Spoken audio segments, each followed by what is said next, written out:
رب اشرح لی صدری ویسر لی امری واحلل عقدۃ من لسانی یفقہوا قولی۔ اب ہم واقعہ پڑھتے ہیں حضرت نوح علیہ السلام کا۔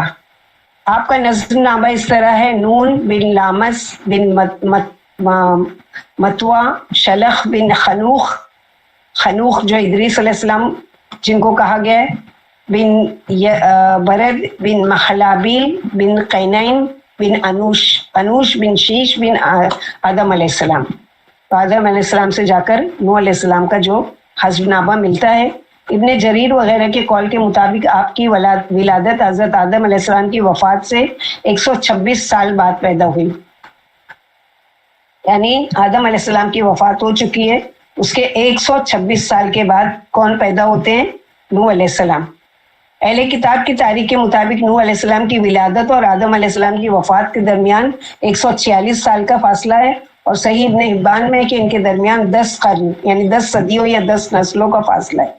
جیسا کہ حضرت ابو امامہ سے روایت ہے کہ ایک آدمی نے کہا، اللہ کے رسول صلی اللہ علیہ وسلم کیا آدم علیہ السلام نبی تھے؟ نبی صلی اللہ علیہ وسلم نے فرمایا ہاں، آپ سے کلام کیا گیا۔ اس نے کہا آپ کے اور نوح علیہ السلام کے درمیان کتنا فاصلہ تھا؟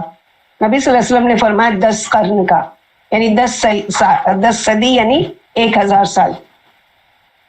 حضرت عبداللہ بن عباس سے روایت ہے کہ انہوں نے فرمایا آدم علیہ السلام اور نوح علیہ السلام کے درمیان 10 قرن تھے اور وہ سب اسلام پر تھے۔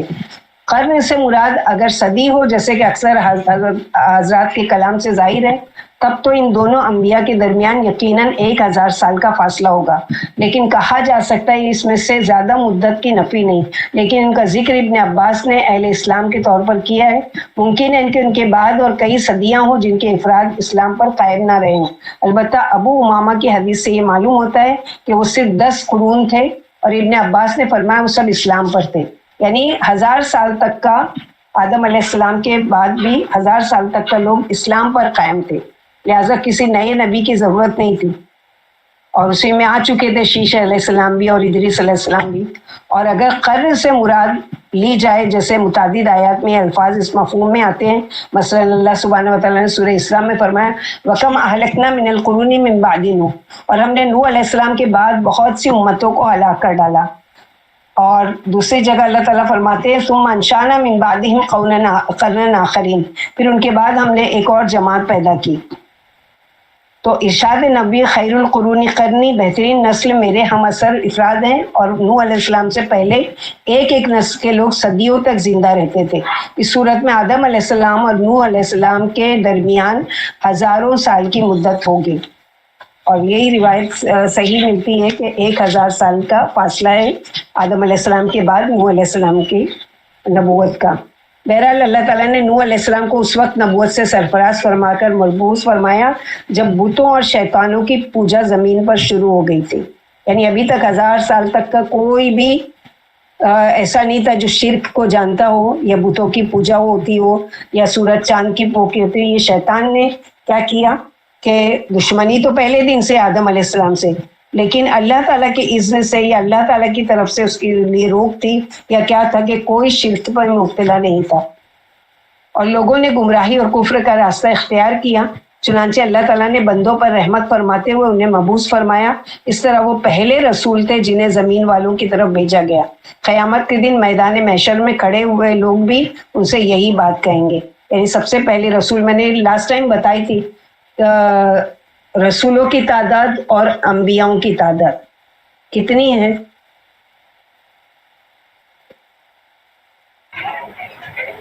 نبی 1,00,000 کچھ ہے نا، کیا کتنا بتائے تھے؟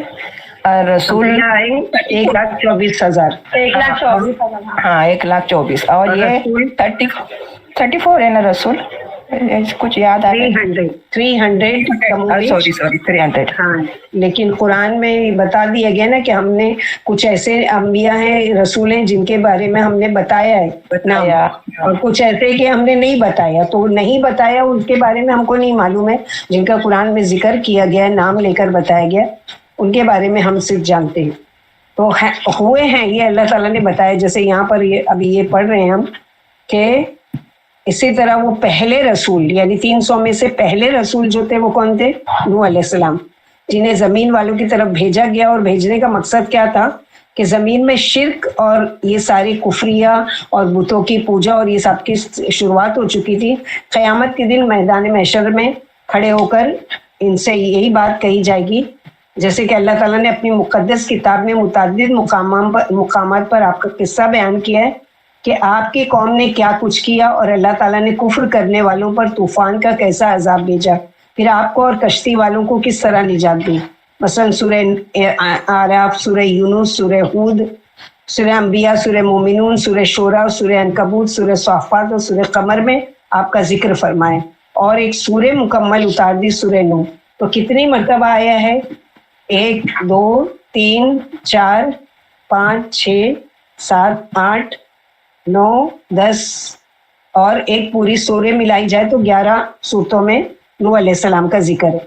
اللہ تعالیٰ نے حضرت نوح علیہ السلام کو پیغام ربانی دے کر ان کی قوم کی طرف مبعوث فرمایا، تو آپ نے قوم کو یہ پیغام بڑے اچھے انداز میں پہنچایا، جس کا ذکر اللہ تعالیٰ نے سورہ اعراف میں کیا. لقد ارسلنا نوحا الی قومہ فقال یا قوم اعبدوا اللہ ما لکم، یعنی وہی دعوت لے کے آئے کہ ایک اللہ کو پکارو، اللہ کے ساتھ کسی کو شریک نہیں کرو. حضرت نوح علیہ السلام نے قوم کو دعوت حق دی تو انہوں نے اس سچی دعوت کو جھٹلا دیا. اس پر آپ نے قوم کو دلائل کی روشنی میں دعوت و غور و فکر دی، جس کا تذکرہ اللہ تعالیٰ نے سورہ یونس میں فرمایا، وَاتْلُ عَلَيْهِمْ نَبَأَ نُوحٍ إِذْ قَالَ لِقَوْمِهِ. وہی ہے کہ ان لوگوں نے سرکشی کی، جھٹلا دیا، منہ موڑ لیا اور یہ ساری چیزیں. حضرت نوح علیہ السلام کی مدلل دعوت کا انکار کرنے کے ساتھ ساتھ گمراہ قوم نے عجیب و غریب دلائل سے غالب آنے کی صحیح لا حاصل کی. نوح علیہ السلام نے ان کے ان باطل استدلالات کا نہایت صحیح طریقے سے جواب دیا، جیسے سورہ ہود میں پوری ان کی تفصیل آتی ہے، کس طرح سے ان کو یعنی قوم نے مذاق اڑایا، پھر اللہ تعالیٰ نے اپنی آنکھوں کے سامنے ان سے کشتی بنوائی، وہ ساری چیزیں. پھر اسی طرح سورہ انبیاء میں دلائل کے میدان میں شکست کھانے کے بعد نافرمان قوم نے آپ کو مجنون اور دیوانہ کہہ کر جھٹلایا، تو نوح علیہ السلام نے اللہ سبحانہ و تعالیٰ کے سامنے دست دعا دراز کی، یعنی دعا مانگی اللہ تعالیٰ سے، جیسے کہ ذکر آتا ہے سورہ مومنون. یعنی یہ ساری جو آیتیں ہیں وہ بہت ڈیٹیل میں ہیں، اگر ہم وہ پڑھیں گے تو بہت زیادہ یعنی ان کی وہ ہو جائے گا. جیسے ہم نے سورہ مومنون میں اللہ تعالیٰ فرماتے ہیں، ہم نے نوح علیہ السلام کو ان کی قوم کی طرف بھیجا تو انہوں نے کہا اے قوم اللہ ہی کی عبادت کرو، اس کے سوا تمہارا کوئی معبود نہیں ہے، کیا تم ڈرتے نہیں؟ تو ان کی قوم کے سردار جو کافر تھے کہنے لگے یہ تو تم ہی جیسا آدمی ہے، تم پر بڑائی حاصل کرنا چاہتا اور اگر اللہ چاہتے تو فرشتے اتار دیتے. ہم نے اپنے اگلے باپ دادا میں تو یہ بات کبھی نہیں سنی تھی، اس آدمی کو تو دیوانگی کا عرضہ ہے، لہٰذا اس کے بارے میں کچھ مدت انتظار کرو. نوح علیہ السلام نے اپنے پروردگار کہا اے میرے رب، انہوں نے مجھے جھٹلایا تو میری مدد فرما. پھر ہم نے ان کی طرف وحی بھیجی کہ ہمارے سامنے اور ہمارے حکم سے کشتی بناؤ. پھر جب ہمارا حکم آپ پہنچے اور تنور پانی سے بھر کر جوش مارنے لگے تو سب قسم کے حیوانات میں سے جوڑا جیسے کہ تفسیر میں ہم لوگوں نے بہت ڈیٹیل سے یہ ساری چیزیں پڑھی ہیں. جاہل اور قدر ناشناس قوم نے مشتعان نصیحت کے مقابلے میں سنگین دھمکیاں دی تو نبی مکرم نے اپنے رب سے فریاد کی، یعنی سورہ شورا میں ہے کہ مذاق بھی اڑاتے تھے کہ یہاں پر دور دور تک کا پانی کا نام و نشان نہیں ہے اور ایسی جگہ یہ کشتی بنا رہے، جبکہ کشتی کی ڈائریکشن بھی کس نے دی؟ اللہ سبحانہ و تعالیٰ نے. یعنی سب سے پہلی کشتی جو زمین پر بنی وہ کس نے بنائی؟ یہ نوح علیہ السلام نے، اور اللہ سبحانہ و تعالیٰ نے ان کو سکھایا کہ کس طرح سے بنانا ہے. سورہ صافات میں اس کی ہے، اور ہم کو نوح نے پکارا سو دیکھ لو کہ ہم دعا کو کیسے اچھے قبول کرنے والے ہیں، ہم نے ان کو ان کے گھر والوں کو بڑی مصیبت سے نجات دی. پھر اسی طرح سورہ عنکبوت میں، اور پھر اس کے بعد جو پوری سورہ نوح اتاری اللہ تعالیٰ نے، اس میں ہے نوح علیہ السلام نے قوم کو دن رات دعوت توحید پہنچائی، انہیں اللہ تعالیٰ کی نعمتیں یاد دلائی، نظام کا کائنات میں غور و فکر کی دعوت دی، مگر قوم نے دعوت حق قبول کرنے کی بجائے دشمنی کی راہ اختیار کی اور اپنے نبی کو سنگین دھمکیاں دی. آخرکار نبی محترم نے مایوس ہو کر قوم کی تباہی و بربادی کی دعا کی، جیسے ہے نا ربی لا تذر علی الارض من الکافرین دیارا انک ان تذرهم یضلوا عبادک، یا اللہ ان کو تباہ و برباد کر دے اور ان میں کوئی بھی ایسا باقی نہ رہے کہ جو بعد میں یعنی زمین پر جو شرک کرنے والا ہو. تو اللہ سبحانہ و تعالیٰ نے کیا کیا؟ تمام لوگوں کو، صرف مومنوں کو بچا لیا کشتی میں ان کے ساتھ، باقی سب کو ہلاک کر دیا. پہلے جیسے پڑھ چکے کہ آدم علیہ السلام اور نوح علیہ السلام کے درمیان 10 قرن کا یعنی 10 صدیوں کا فاصلہ ہے، یعنی 1000 سال کا جو سب اسلام پر قائم تھے. اور یہ بھی بیان کیا جا چکا ہے کہ قرآن سے مراد نسل یا صدی ہے. ان نیک لوگوں کے بعد ایسے واقعات پیش آئے جن کے نتیجے میں لوگ بت پرستی میں مبتلا ہو گئے. اس تبدیلی کا سبب اس روایت سے واضح ہوتا ہے جو امام بخاری نے اس آیت مبارک کی تفسیر میں کی ہے کہ وَقَالُوا لَا تَذَرُنَّ آلِهَتَكُمْ وَلَا تَذَرُنَّ وَدًّا وَلَا سُوَاعًا وَلَا يَغُوثَ وَيَعُوقَ وَنَسْرًا، اور کہنے لگے اپنے معبودوں کو ہرگز نہ چھوڑنا. اور ان کے معبودوں کے نام کیا تھے؟ 5 تھے، جن کا نام ہے ود، سواع، یغوث، یعوق اور نسر. اب کہاں سے یہ نام آئے اس کی ڈیٹیل ملتی ہے. حضرت عبداللہ بن عباس نے فرمایا یہ نوح علیہ السلام کی قوم کے بعض نیک آدمیوں کے نام ہیں. جب وہ وفات پا گئے تو شیطان نے ان کی قوم کے دل میں یہ بات ڈالی کہ جہاں وہ حضرات بیٹھا کرتے تھے وہاں بت بنا کر رکھ دو اور ان کے وہی نام رکھ دو جو ان بزرگوں کے نام تھے. انہوں نے ایسا ہی کیا. اس وقت بتوں کی پوجا نہیں ہوتی تھی، یعنی بنا تو دیے بت ان کے نام کے، لیکن پوجا نہیں کرتے تھے، بلکہ ان کو دیکھ دیکھ کر یاد کرتے تھے کہ یہ ہمارے نیکوکار لوگ اور یہ وہ کرتے تھے. لیکن جب وہ لوگ بھی فوت ہو گئے جو زمانے کے تھے اور علم بالکل مٹ گیا، تب ان کی پوجا ہونے لگی. یعنی بعد کے آنے والی قوم نے کیا سمجھا کہ ہمارے بڑے جو بزرگ تھے، جو باپ دادا تھے، وہ ان بتوں کی پوجا کرتے تھے، لہٰذا وہاں سے پوجا ہونے لگی. حضرت عبداللہ بن عباس نے فرمایا نوح علیہ السلام کی قوم کے یہی بت بعد میں عرب میں بھی پوجے گئے. امام ابن جریر نے اپنی تفسیر میں محمد بن قیس سے روایت کی ہے کہ انہوں نے فرمایا یہ حضرات آدم علیہ السلام اور نوح علیہ السلام کے درمیان کے زمانے کے اولیاء کرام تھے. ان کے کچھ پیروکار بھی تھے جو ان کے طریقے پر چلتے تھے. جب وہ فوت ہو گئے تو ان کے عقیدت مند پیروکاروں نے کہا اگر ہم ان کی تصویریں بنا لیں تو ان کی یاد کی وجہ سے ہمیں عبادت کا شوق زیادہ ہوگا. چنانچہ انہوں نے ان کی تصویریں بنائی. جب یہ تصویریں بنانے والی افراد فوت ہو گئے اور ان کی جگہ دوسرے لوگ آ گئے تو ابلیس علیہ السلام نے ان کے دلوں میں وسوسہ ڈالا کہ تمہارے باپ دادا ان اولیاء کرام کی عبادت کیا کرتے تھے اور انہی کی وجہ سے انہیں بارش ملتی تھی. چنانچہ ان لوگوں نے ان کی عبادت شروع کر دی. ابو المطہر سے روایت ہے کہ ابو جعفر محمد باقر نماز پڑھ رہے تھے کہ حاضرین نے یزید بن محلم کا ذکر کیا. نماز سے فارغ ہو کر انہوں نے فرمایا تم نے یزید بن محلب کا ذکر کیا ہے، وہ اس علاقے میں قتل ہوئے جہاں سب سے پہلے غیر اللہ کی عبادت پوجا کی ہوتی تھی. انہوں نے ود کے بارے میں فرمایا ود وہ ایک نیک آدمی تھا جو قوم میں ہر دل عزیز تھا. جب وہ فوت ہو گیا تو لوگ بابل میں اس کی قبر پر بیٹھ گئے اور بہت زیادہ غمگین ہوئے.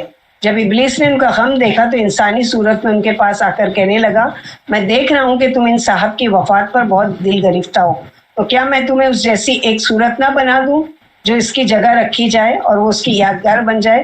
انہوں نے کہا ہاں بنا دو. اس نے ود کا ایک بت بنا دیا.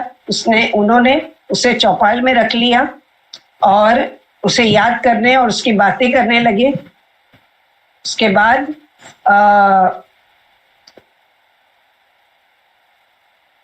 جب ابلیس نے دیکھا کہ لوگ ود کو بہت یاد کرتے ہیں تو کہا کیا میں تم میں سے ہر شخص کے گھر میں اس طرح کا ایک مجسمہ نہ بنا دوں جس کو دیکھ کر وہ اسے یاد کر؟ انہوں نے کہا ہاں بنا دو. اس نے ہر شخص کے گھر میں ایک بت بنا دیا. اس کو دیکھ کر اللہ کے ولی ود کو یاد کرتے تھے. جب ان کے بیٹے بڑے ہوئے تو انہوں نے اپنے بزرگوں کو ان بتوں کی اہمیت کو دیتے ہوئے دیکھا تو وہ بھی اس طرح اہمیت دیتے رہے، حتیٰ کہ اگلی نسلوں کے لوگ اس بات سے بے خبر ہو گئے کہ ان کے بزرگ انہیں کیوں یاد کرتے تھے. البتہ انہوں نے آہستہ آہستہ ان کی عبادت شروع کر دی. چنانچہ سب سے پہلے جس مخلوق کی عبادت کی گئی وہ ود بزرگ کا بت تھا. اب یہ واقعات میں ہم لوگوں کو سب سے پہلے جو چیز ایجاد ہوئی اس کے بارے میں، جیسے کشتی سب سے پہلے نوح علیہ السلام نے بنائی، اور بعض روایت میں آتا ہے کہ سب سے پہلے قلم ادریس علیہ السلام نے بنایا، اور اسی طرح آدم علیہ السلام سب سے پہلی تخلیق کیے گئے، قابیل نے سب سے پہلے قتل کیا. اب یہاں پر کیا بتایا جاتا ہے کہ بتوں میں سب سے پہلی جو پوجا شروع ہوئی وہ کس کی تھی؟ ود کی پوجا. اس تفصیل سے معلوم ہوتا ہے کہ ہر بت کو پوجنے والی ایک الگ جماعت تھی. یہ بھی کہا جاتا ہے کہ جب طویل زمانہ گزر گیا تو انہوں نے تصویروں کی جگہ مجسم بت بنا لیے تاکہ زیادہ دیر تک قائم رہ سکے. یعنی پہلے تصویریں بنائی گئی تھی بعد میں تصویروں کے مٹ جانے کے خوف سے مجسمے بنائے گئے۔ بعد میں ان کی عبادت ہونے لگی۔ ان کے ہاں ان کی عبادت کے بہت سے طریقے تھے جن کا ذکر ہم کو تفسیر میں ملتا ہے۔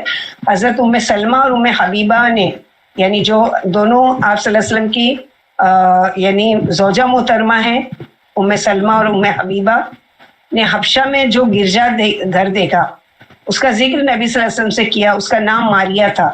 انہوں نے اس کی خوبصورتی کا ذکر کیا اور اس میں جو تصویریں تھیں ان کا ذکر کیا۔ تو رسول اللہ صلی اللہ علیہ وسلم نے فرمایا، ان لوگوں میں جب کوئی نیک آدمی فوت ہو جاتا تھا تو اس کی قبر پر مسجد عبادت گاہ تعمیر کرتے تھے اور اس میں تصویریں بناتے تھے۔ اللہ کے ہاں یہ لوگ مخلوقات میں بدترین مخلوق ہے۔ اسی لیے ہم کو نہ نبی صلی اللہ علیہ وسلم کی کوئی تصویر ملتی ہے، نہ صحابہ کرام کی کوئی تصویر ملتی ہے، کیونکہ اس چیز کو اللہ کے نبی صلی اللہ علیہ وسلم نے شدت سے منع کیا کہ تصویر کشی سے، اس لیے کہ پھر آگے چل کے پھر وہ کیا چیز ہو جاتی ہے، جیسے ان لوگوں کے وہاں پہلے شروع میں تصویر بنائی گئی، پینٹنگ بنائی گئی، اس کے بعد کیا کیا گیا کہ باقاعدہ بدھ مجسمے کی شکل میں بنا دیا گیا، اور اس کے بعد کی نسل تک کا یہ بات پہنچی ہی نہیں کہ یہ بت کیوں تھے، لہٰذا وہ لا علمی میں کیا کرنے لگے، انہی بتوں کی پوجا کرنے لگے۔ اس طرح سے شیطان نے بت پرستی کی شروعات کروائی زمین پر۔ جب زمین میں خرابی پھیل گئی اور بت پرستی کی وبا عام ہو گئی تو اللہ تعالیٰ نے اپنے بندے اور اپنے رسول حضرت نوح علیہ السلام کو مبعوث فرمایا، جو ایک اللہ کی عبادت کی طرف بلانے لگے جس کا کوئی شریک نہیں، اس کے سوا ہر چیز کی عبادت سے منع کرنے لگے۔ چنانچہ آپ پہلے رسول ہیں جنہیں اللہ تعالیٰ نے زمین والوں کی طرف بھیجا۔ حضرت ابو ہریرہ سے مروی ہے، حدیث میں ہے کہ رسول اللہ صلی اللہ علیہ وسلم نے فرمایا، تب لوگ آدم کے پاس آئیں گے یعنی قیامت کے دن اور کہیں گے، اے آدم علیہ السلام، آپ تمام انسانوں کے والد ہیں، آپ کو اللہ تعالیٰ نے اپنے ہاتھ سے پیدا فرمایا ہے، آپ کے اندر اپنی پیدا کی ہوئی خاص روح ڈالی اور فرشتوں سے آپ کو سجدہ کروایا ہے اور آپ کو جنت میں ٹھہرایا ہے، کیا آپ اللہ کے حضور ہماری سفارش نہیں کریں گے؟ کیا آپ نہیں دیکھ رہے ہیں کہ ہم کس مصیبت میں گرفتار ہیں اور وہ مصیبت کس حد تک پہنچ چکی ہے؟ آدم علیہ السلام فرمائیں گے، میرا رب آج سخت غصے میں ہے، اس سے پہلے کبھی اس قدر غصے میں نہیں آئے، نہ آئندہ ہوں گے۔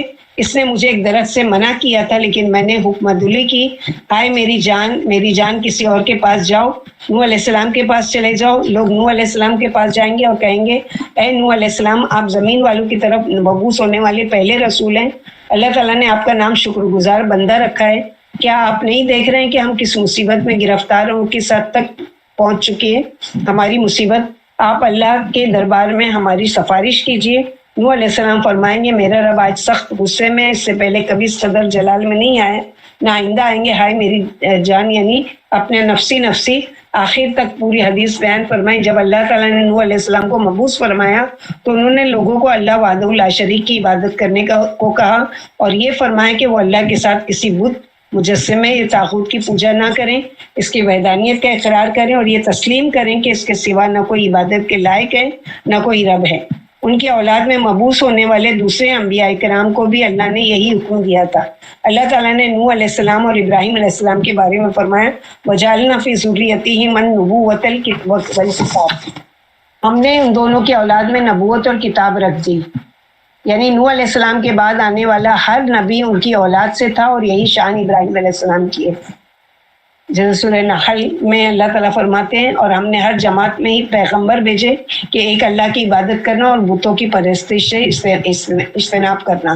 سورہ زخرف میں، اے محمد صلی اللہ علیہ وسلم، جو پیغمبر ہم نے تجھ سے پہلے بھیجے ان سے دریافت کر لو کہ کیا ہم نے اللہ کے سوا اور معبود بنائی، یعنی ہر نبی جو بھی آئے سب کی دعوت کیا تھی، ایک اللہ کی عبادت کرو، اللہ کے ساتھ کسی کو بھی شریک نہ کرو۔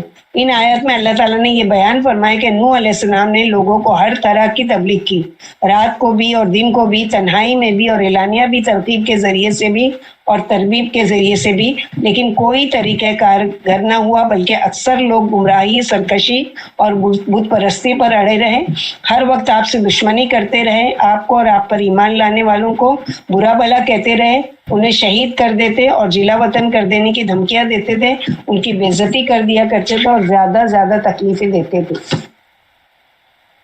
نبی کی خیرخواہی اور نرمی و پیار کے باوجود آپ کی قوم کے جو بڑے سردار تھے انہوں نے کہا، اِنَّا لَنَرَاكَ فِي ضَلَالٍ مُبِينٍ، ہم آپ کو واضح گمراہی میں دیکھتے ہیں۔ نوح علیہ السلام نے جواب دیا، اے میری قوم، مجھ میں کس طرح کی گمراہی نہیں ہے، بلکہ میں رب کی طرف، رب عالم کی طرف سے بھیجا ہوا پیغمبر ہوں.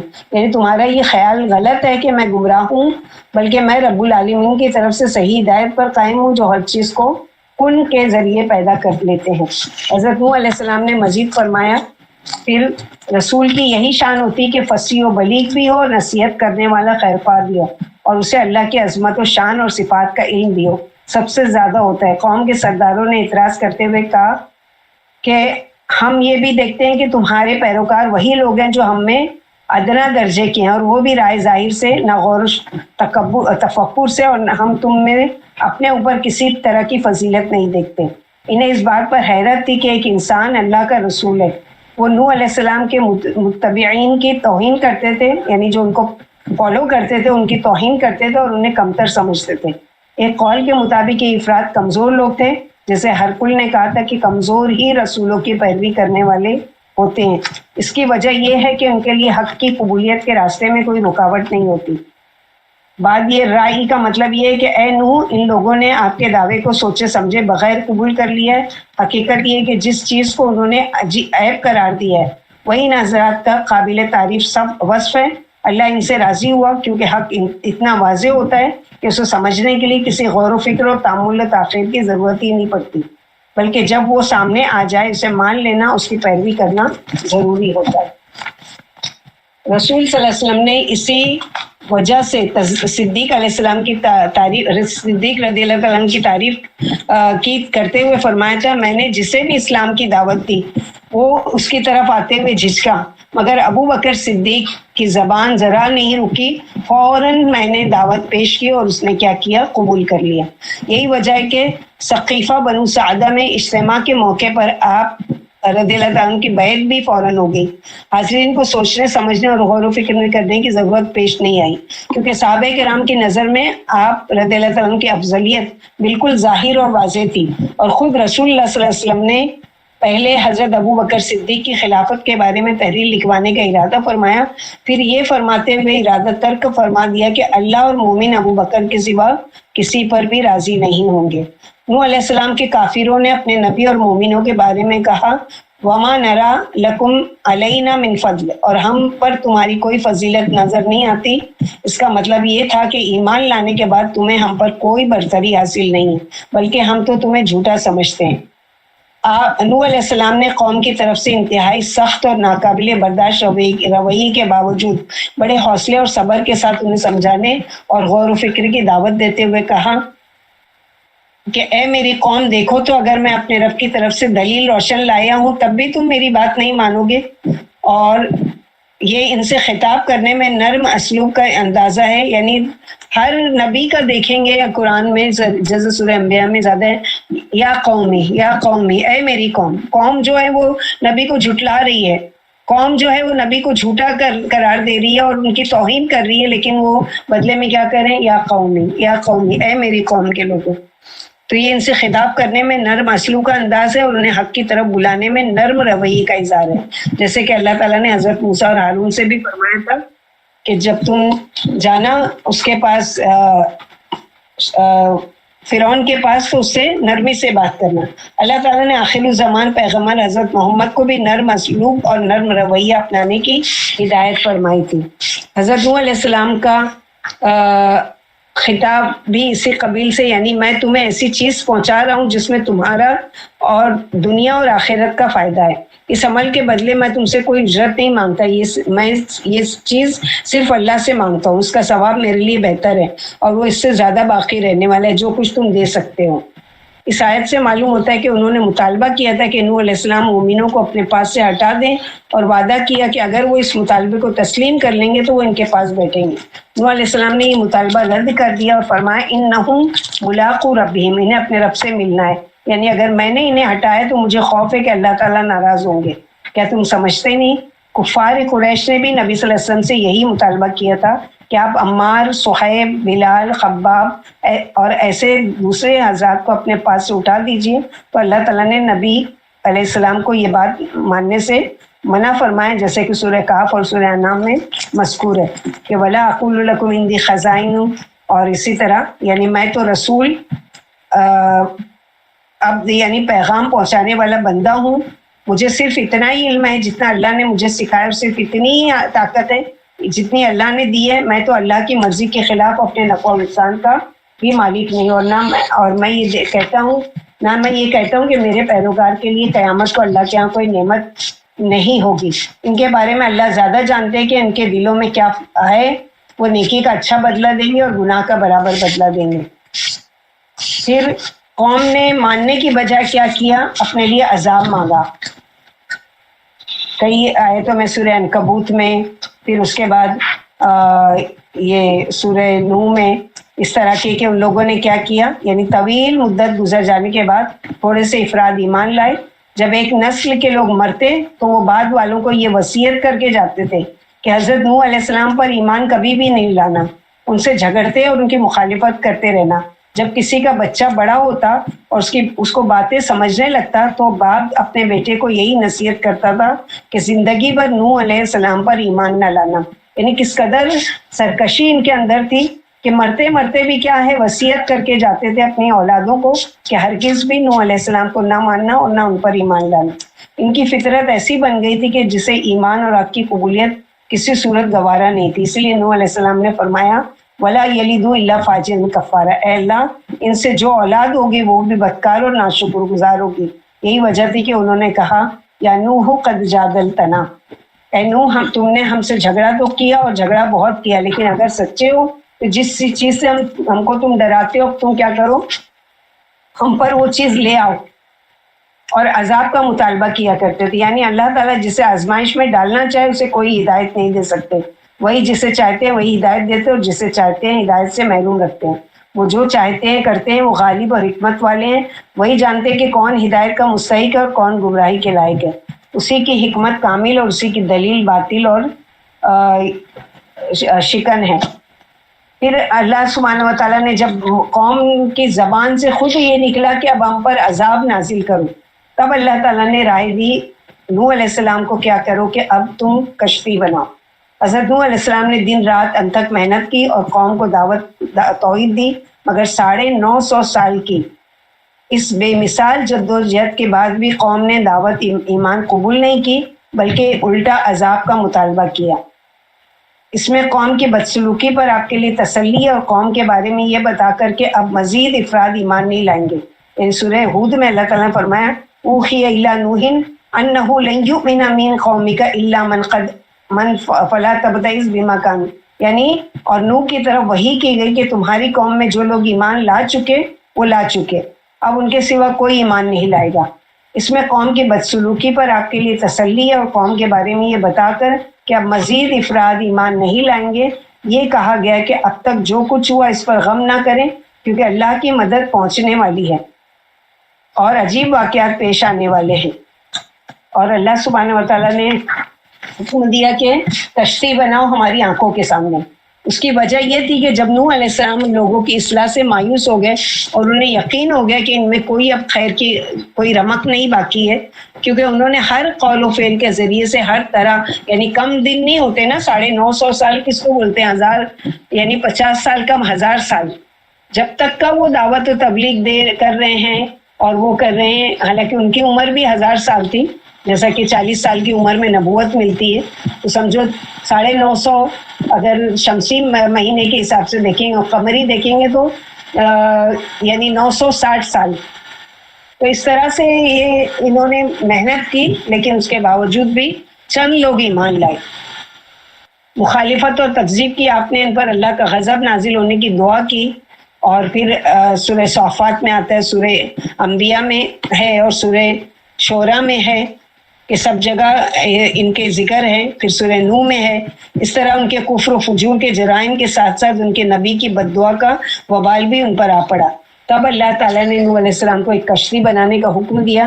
یہ ایک بہت بڑا بحری جہاز تھا جس کی اس سے پہلے کوئی نظیر نہیں تھی، یعنی اس سے پہلے کوئی ماڈل موجود نہیں تھا اور نہ بعد میں اس کی مثال مل سکی. یعنی اتنی بڑی کشتی بعد میں بھی نہیں کوئی بنا سکا.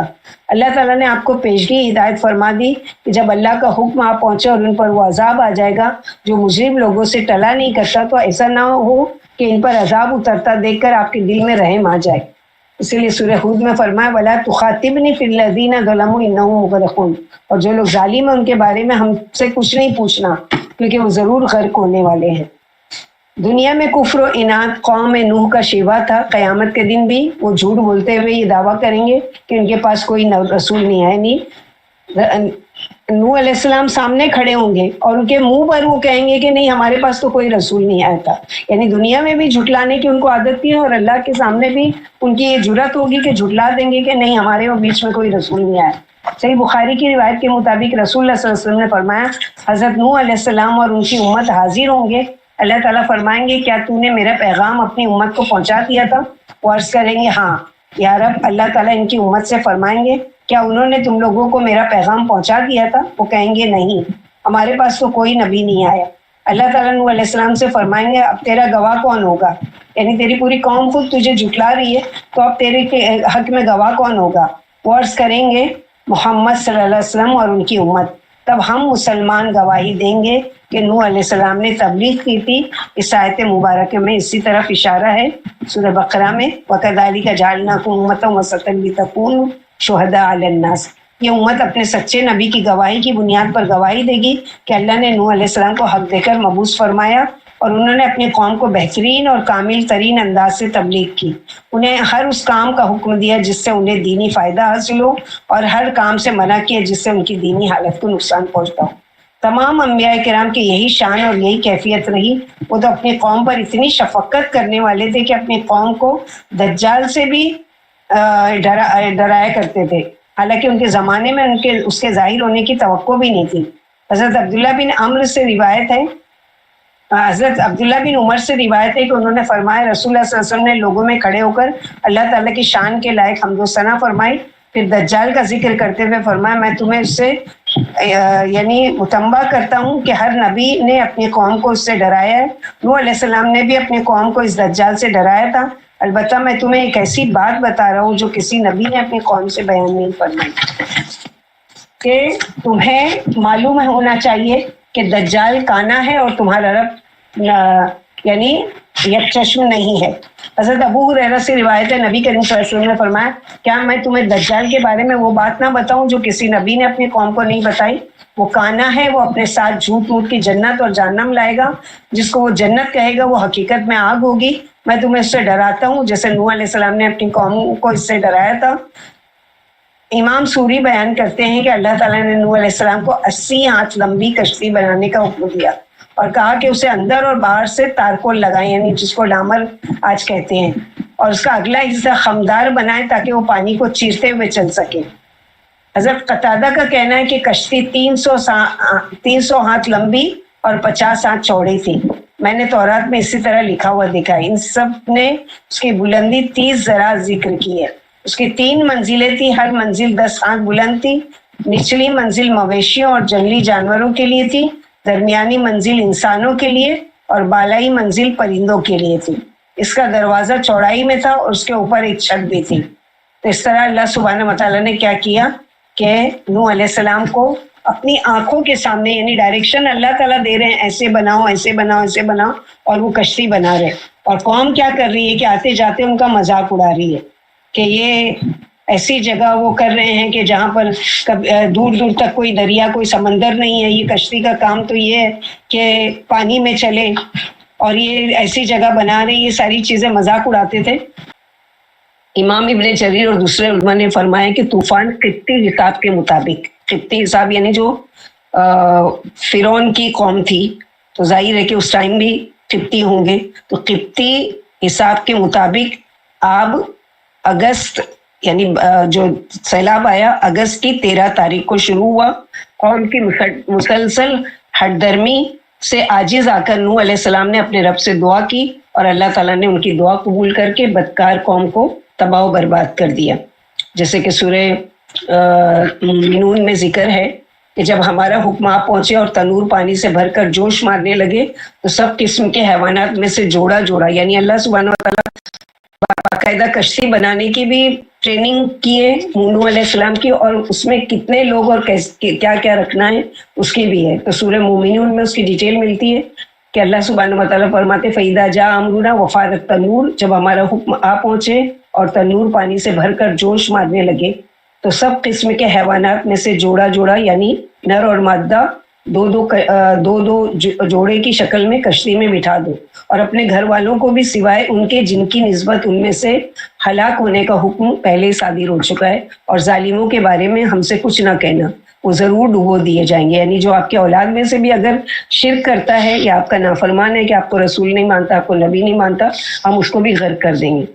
چنانچہ اللہ تعالیٰ نے آپ کو حکم دیا کہ جب میرا حکم آ جائے اور عذاب شروع ہو جائے تو ہر جانور، ہر جاندار کا ایک ایک جوڑا کشتی میں سوار کر لے، خواہ ان کا گوشت کھایا جاتا ہو یا نہ کھایا جاتا ہو، تاکہ اس کی نسل باقی رہے، اور اپنے گھر کے افراد کو بھی سوار کر لے، مگر جس کے بارے میں پہلے فرمان جاری ہو چکا ہے اسے سوار نہیں کریں۔ اس سے مراد وہ کافر ہیں جن کے بارے میں آپ کی بد دعا قبول ہو چکی تھی، یعنی اولاد میں سے سگی اولاد بھی، اور اولاد میں سے ہر نبی کی جو قوم ہوتی ہے وہ بھی ان کی اولاد کی، کیونکہ پیار سے وہ ان کو خطاب کرتے ہیں نا، یا قومی یا قومی، تو ان کا بھی ایک اولاد کی طرح رشتہ ہو جاتا ہے، تو وہ ہرگز بھی نہیں یعنی عذاب ان سے ٹل سکتا۔ اللہ تعالیٰ نے حکم دے کہ عذاب نازل ہوتا دیکھ کر کافروں کے حق میں دعا نہ کر دیں، کیونکہ اس کا حتمی فیصلہ اللہ کی طرف سے ہو چکا ہے، جس کی یہ شان ہے کہ وہ جو چاہتے ہیں کرتے ہیں۔ یعنی اب یہ نہیں کرنا کہ آپ نے دعا کی کہ بد دعا کی ان کے خلاف کہ اللہ تعالیٰ ہم کو اس سے نجات دلا دو، یہ قوم سرکش ہو گئی، یہ نہیں مانتی۔ اب جب سیلاب اور آفت دیکھ کر، ان پر عذاب دیکھ کر ایسا نہیں کرنا کہ ان کے حق میں دعا کرنا۔ تو اللہ سبحانہ وتعالیٰ پیشگی کشتی میں کیا کیا سوار کرنا ہے وہ بھی بتائے، اور تاکیدی حکم دیا کہ عذاب کو دیکھ کر اب آپ کو دعا نہیں کرنا ہے کہ اللہ تعالیٰ اس عذاب کو ٹال دیجئے یا ہم سے دور کر دیجئے، نہیں، اب جو اللہ کے وہاں وہ چیز لکھ دی گئی ہے وہ ہو کر رہی تھی۔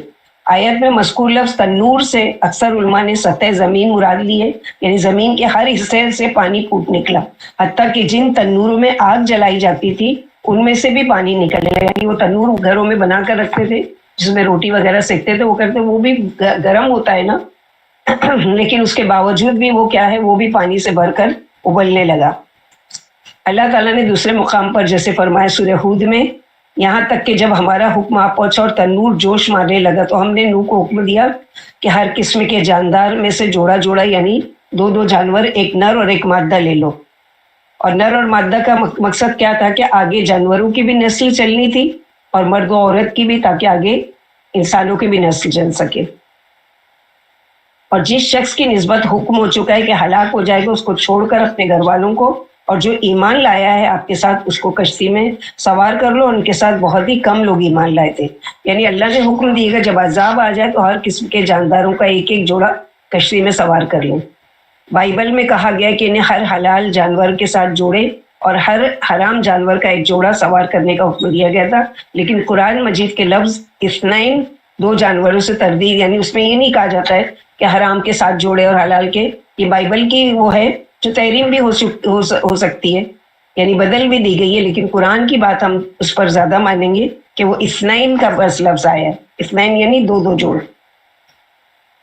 جیسے کہ اللہ سبحانہ وتعالیٰ فرماتے ہیں وَأَهْلَكَ إِلَّا مَنْ سَبَقَ عَلَيْهِ الْقَوْلُ، کا مطلب یہ ہے کہ کافروں کو چھوڑ کر صرف ان مومنوں کو کشتی میں سوار کریں جن کے حق میں نجات کی دعا قبول ہو چکی ہے۔ آپ کا بیٹا یام بھی ڈوبنے والوں میں شامل تھا، یعنی آپ کا سگا بیٹا تھا یام، جس کے لیے لکھ دیا گیا تھا کہ یہ بھی ڈوبنے والا ہے اور اس کے حق میں بھی دعا نہیں کرنا۔ جیسے آئے گا آگے ومن آمن، یعنی امت کے جو افراد آپ پر ایمان لا چکے ہیں انہیں کشتی میں سوار کر لیجئے۔ وما آمن معہ الا قلیل، آپ کے ساتھ بہت تھوڑے لوگ ایمان لائے، حالانکہ آپ طویل عرصے تک ان میں تشریف فرما رہے، اور ترغیب، تردید، وعدہ، وعید کے یعنی سارے طریقے استعمال کرتے ہوئے پوری قوت کے ساتھ رات دن محنت کی آپ نے، تبلیغ کی۔ کشتی میں سوار ہونے والوں کی تعداد کتنی تھی اس کے بارے میں علماء کے مختلف اقوال ہیں۔